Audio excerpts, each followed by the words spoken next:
নমস্কার। দুয়ারে ভোট।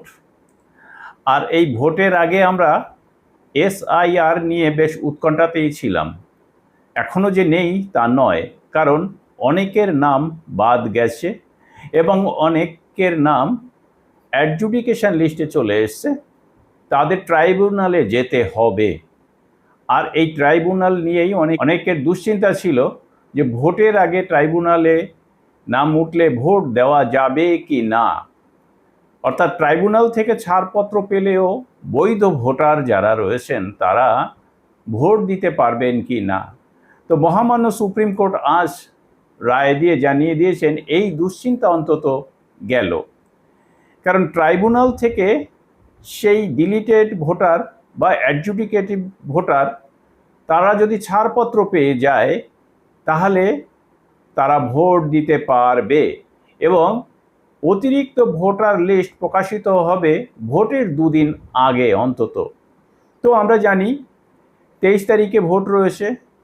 যেখানে 23 তারিখে ভোট রয়েছে সেইগুলো অন্তত 21 তারিখে প্রকাশ করতেই হবে।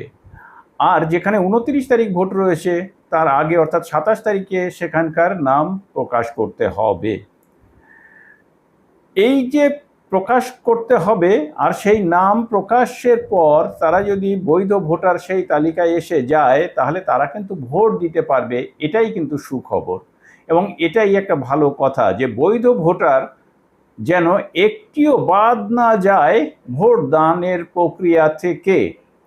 এটা কিন্তু আমাদের প্রত্যেকেরই চাওয়া। অবৈধ ভোটার বাদ হয়ে বৈধ ভোটার তারা ভোট দেবে, গণতান্ত্রিক প্রক্রিয়ায় অংশগ্রহণ করবে।